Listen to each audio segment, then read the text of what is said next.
இன்னைக்கு இந்த வேர்க்கடலை வச்சு துவையா இருக்க போகிறேன். எப்படி செய்யறேன்னு வாங்க பார்க்கலாம். அடுப்பில் சட்டி வச்சுக்கலாம். காஞ்ச மிளகா வறுத்துக்கலாம். மிளகா வறுபட்டு வச்சு அதோட வேர்க்கடலை போட்டு வறுத்துக்கலாம்.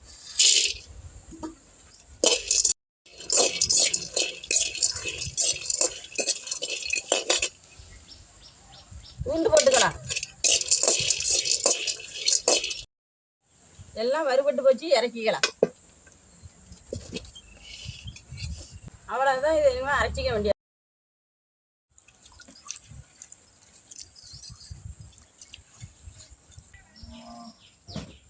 ஃபஸ்ட்டு மிளகா வச்சு அரைச்சிக்கலாம்.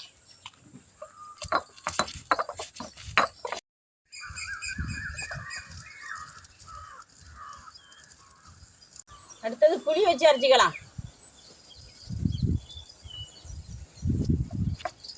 இது கூட வேர்க்கடலை வச்சு அரைச்சிக்கலாம்.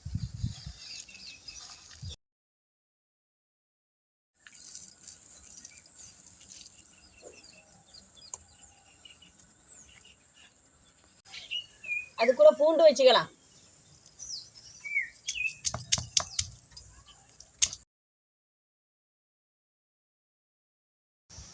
கல்லுப்பு வச்சுக்கலாம்.